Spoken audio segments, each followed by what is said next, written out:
सर्वे भवन्तु सुखिनः, सर्वे सन्तु निरामया, सर्वे भद्राणि पश्यन्तु, मा कश्चित् दुःखभाग् भवेत्। रुड़की हब के सभी दर्शकों को जय श्री कृष्णा, जय श्री कृष्णा। और रुड़की हब की टीम श्री नितिन कुमार जी और गौरव बस जी और संदीप तंवर जी का बहुत बहुत धन्यवाद। मैं आपके बीच आचार्य रमेश सेमाल। जन्माष्टमी के पावन पर्व पर आप क्या करें और क्या न करें।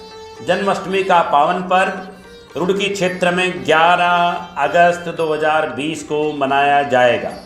11 अगस्त 2020 मंगलवार को जन्माष्टमी का पावन पर्व मनाया जाएगा। तो मैं आपके बीच आया हूँ। तो 11 अगस्त मंगलवार अर्धरात्रि व्यापिनी अष्टमी गृहस्थों के लिए, क्योंकि 11 अगस्त 2020 को प्रातः काल 9:07 तक सप्तमी है। उसके बाद अष्टमी प्रारंभ हो जाएगी और अष्टमी अगले दिन तक रहने वाली है, 12 तारीख तक।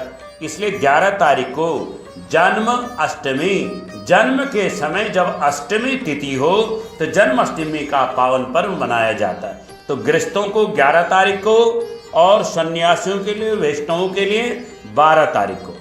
तो 11 तारीख को जन्माष्टमी का पावन पर्व है, क्योंकि हमारे भागवत पुराण में भी कहा है कि भगवान का जन्म बुधवार के दिन रोहिणी नक्षत्र में हुआ था और अष्टमी तिथि में हुआ था अर्धरात्रि को। तो अष्टमी तिथि 11 तारीख को है और रात्रि व्यापिनी अष्टमी तिथि। तो 11 तारीख को जन्माष्टमी का पावन पर्व। तो आप 11 तारीख को प्रातःकाल संकल्प करके व्रत करें, भगवान कृष्ण का नाम लेकर के, हे परमात्मा, हे श्री कृष्ण, हम आपके निमित्त व्रत कर रहे हैं, क्योंकि आज भगवान आने वाले हैं। ये मान करके आप 11 तारीख मंगलवार को अपने भगवान के निमित्त, कृष्ण के निमित्त व्रत करें। और रात्रि में, अर्धरात्रि में 12 बजे भगवान के निमित्त स्नान कराएं। भगवान का लड्डू गोपाल जी का जन्माष्टमी के पावन पर्व पर दूध से स्नान, दही से स्नान, गंगा जल से स्नान, गिरती से स्नान, शकरा से स्नान करा करके फिर शुद्ध गंगा जल से स्नान कराएं भगवान का। नवीन वस्त्र धारण कराएं भगवान को, मुकुट पहनाएं भगवान को, मोर पंख पहनाएं भगवान को, तुलसा पत्र चढ़ाएं भगवान को, परिक्रमा करें, आरती उतारें भगवान की। जन्माष्टमी के दिन आपको करना क्या है? व्रत रखना है, झूठ नहीं बोलना, सच बोलना है, अशुद्ध पदार्थों को नहीं भोजन करना है। कोई ऐसे काम न करें जिससे व्रत आपका टूट जाए। उस दिन गौ सेवा आप कर सकते हैं। जिन कन्याओं का विवाह ना हो रहा हो वो भगवान को जो है चंदन अर्पण करें और तुलसी की माला, तुलसी पत्तों की माला, 108 पत्तों की माला भगवान को तुलसा पत्र की चढ़ा दें। विवाह में आ रही बाधाएं दूर होंगी। और बांसुरी में चीनी भर करके भगवान को चढ़ाने से आपके घर में जो विवाद हो, क्रोध आपको हो, घर में कष्ट हो, तो बांसुरी में चीनी भर करके भगवान को चढ़ा दें तो आपकी मनोकामना पूर्ण होगी। पीला वस्त्र सौभाग्य कारक होता है, तो 1.25 मीटर या 5.25 मीटर पीला वस्त्र भगवान राधा कृष्ण को अर्पण कर दें तो आपकी मनोकामना पूर्ण होगी। भगवान को माखन मिश्री का भोग लगाएं तो माखन मिश्री के भोग लगाने से आपकी मनोकामना पूर्ण होगी। और जो मैंने विशेष कहा है, 108 पत्ते तुलसी लें और उनकी माला बनाएं, भगवान कृष्ण को चढ़ा दें लड्डू गोपाल जी को, तो आपकी मनोकामना, कोई भी कष्ट हो, रोजगार में हो, विवाह ना हो रहा हो, समस्या आ रही हो, परेशानी हो, पितृदोष हो, सब समाप्त हो जाएगा। तुलसी पत्र की माला आप भगवान को चढ़ा दें। भगवान का विभिन्न पदार्थों से स्नान कराएं तो आपकी मनोकामना पूर्ण होगी।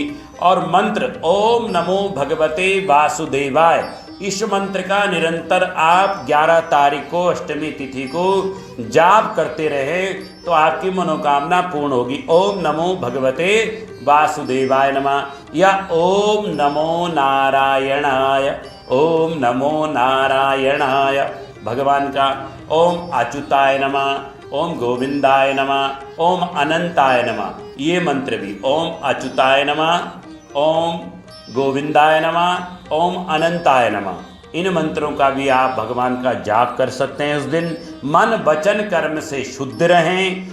भगवान गोविंद आ रहे हैं, गोविंद आ रहे हैं, गोविंद आ रहे हैं, बाल रूप में भगवान आ रहे हैं, तो उनको पुत्रवत मानते हुए, जैसे अपने पुत्र के लिए तड़प होती, प्यार होता है, एक प्रेम होता है, उसी प्रकार भगवान के लिए तड़प रखें, एक प्रेम रखें। भक्ति जो नवदा भक्ति है, उस भक्ति में भगवान की कथा सुने। उस दिन 9 प्रकार की भक्ति में ये भी होता है कि आप भगवान के मंदिर को साफ करें, भगवान की मूर्ति का स्नान कराएं, भगवान को जल फल अर्पण करें, चंदन अर्पण करें, पान के पत्ते अर्पण करें, सुपारी लौंग इलायची मिष्ठान अर्पण करें, दूध दही शहद गंगा जल घृत से भगवान का स्नान कराएं, तुलसा पत्र चढ़ाएं, यज्ञोपवीत जनेऊ चढ़ाएं, चंदन का टीका, पीला चंदन का टीका, गोपी चंदन का टीका भगवान को लगाएं, भगवान की आरती उतारें, भगवान को भोग लगाएं, भगवान की परिक्रमा करें। और भागवत कथा भी आप सुन सकते हैं, भागवत कथा भी आप कर सकते हैं। भगवान के उस दिन ग्रंथों को पढ़ें, भगवान की कथा सुने, भगवान की कथा करें। उस दिन ओम नमः भगवते वासुदेवाय का जप करें तुलसी माला से। तुलसी माला होती है। चाय मत पिएं उस दिन, चाय बिल्कुल नहीं पी लें, दूध पी सकते हैं, दूध पी सकते हैं, फलाहार कर सकते हैं, लेकिन चाय नहीं पीनी है। ऐसी कोई चीज़ नहीं करनी है जिससे व्रत खंडित हो जाए। व्रत का मतलब होता है वरण करा हुआ भगवान का। तुलसी पत्र पूरा एंटीबायोटिक है, तुलसा पत्र का प्रसाद भी आप ग्रहण करें। जो ये पंचामृत बनना है, इसका भी पूरा विज्ञान है, तो हमारे शास्त्रों में सारा विज्ञान है। व्रत रखने से आपके मन वचन कर्म से आपकी शुद्धि होती है, चरणामृत लेने से आपके मन वचन कर्म की शुद्धि होती है। तो जिसको जिस प्रकार की कोई भी समस्या हो, तो उस दिन आप भगवान का पूजन करके, जप करके, भगवान का 16 उपचारों से पूजन करके हर समस्या का आप समाधान पा सकते हैं। भगवान कृष्ण की पूजा करके, कोरोना काल चल रहा है तो आप घर में ही पूजा कर सकते हैं भगवान की। विभिन्न प्रकार की पंजरियों और मिष्ठान से भगवान को भोग लगाएं, लेकिन तुलसा पत्र भगवान को विशेष प्रिय है। तुलसा पत्र हर चीज़ में आप जरूर डालें। और चरणामृत के लिए गाय का दूध, गाय का घृत, गाय का घी हो, गाय का दही हो तो बहुत बढ़िया रहता है।